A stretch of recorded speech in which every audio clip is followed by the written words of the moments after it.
Hey, how's it going guys? My name of course is Joshie, and if you watch the intro, you guys of course know that by now. Today, we're moving up in the assault rifle ranks into one of my favorite ever assault rifles, just because of the craziness it can actually amount to. This of course is the FAD, or the FAD, however you pronounce this gun, it's still going to do the same.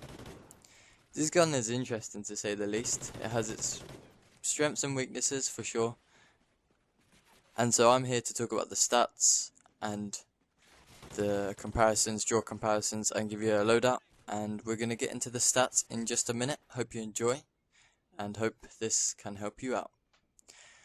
The damage itself is 25 to 34. The minimum damage you're ever going to be dealing is 25, and the maximum damage you're ever going to be dealing is 34. This is where it really does start to kick you in the ribs though, because the damage starts to drop off at 16 meters. And then it hits 25 damage at 34 meters, which is quite a kick in the shins or in the ribs, because it is quite a quick and a short drop off range. You can increase that though. The clip size is 42, and obviously you can increase that to 63 with extended mags, so it's nice to have a bigger clip size for once. The headshot multiplier is 1.5 times, again that's just above average I would call it, you know, not too bad, not too good, I like it. It's basically above average. The firing rate is actually 882 RPM. Now this acts like a submachine gun. It's absolutely crazy how mental this gun will get. 882 for an assault rifle is very rare for the sure. Anything above 750 I would call is rare and quite something to face off against. So the recoil is definitely something to the firing rate is definitely something to be afraid of, especially if you're being the one that's the gun is being pointed at. But let's get into the recoil, because that also affects the gun.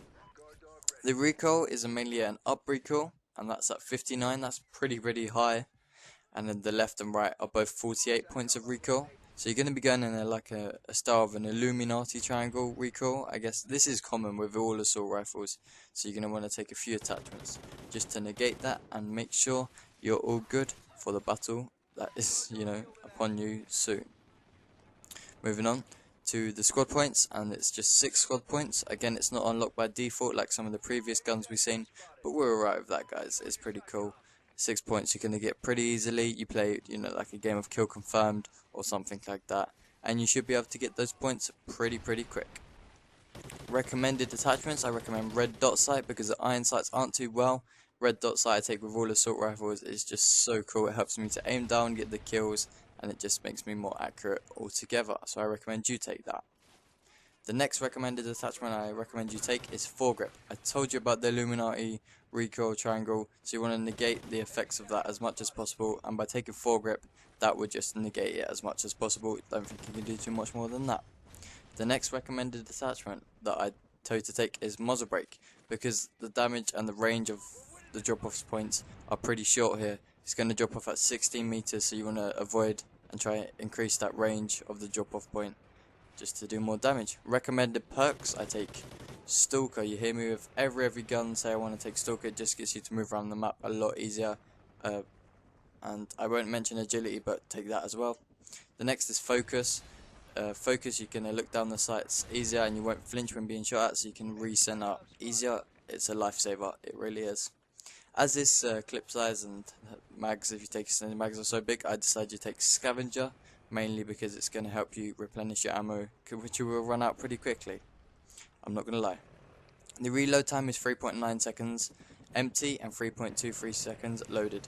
You can improve that using cancel reload, and that takes it to a 3.5 seconds empty and a 2.8 seconds loaded, which again is good, and that can be further improved with sleight of hand. But in this instance, with the cancel reload, if you do it well, I don't really think it's that much needed.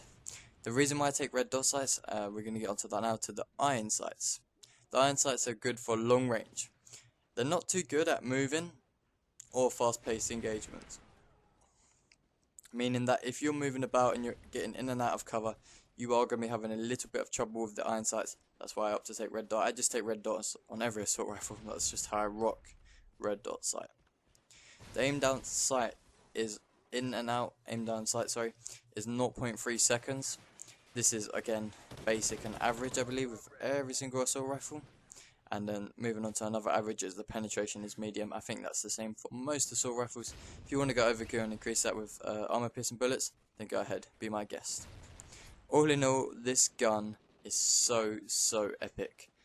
It has its defaults such as the recoil and the pretty low damage and the drop off points, but when you pair that up with the amount of firepower you can be putting out per second and the RPM, it's mental, absolutely mental. That's why I give this gun 4 stars out of 5.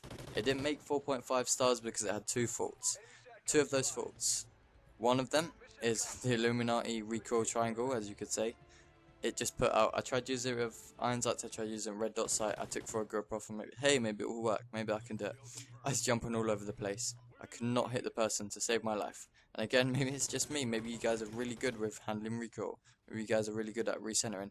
With an average player, and maybe some people above average, you will find a bit of trouble, especially if you're not, try hard mode that day. Again, damage and the drop off points are pretty sucky, so just take muzzle brake to help you out with that. Hope you enjoyed, and I'll see you guys in my next video. Bye!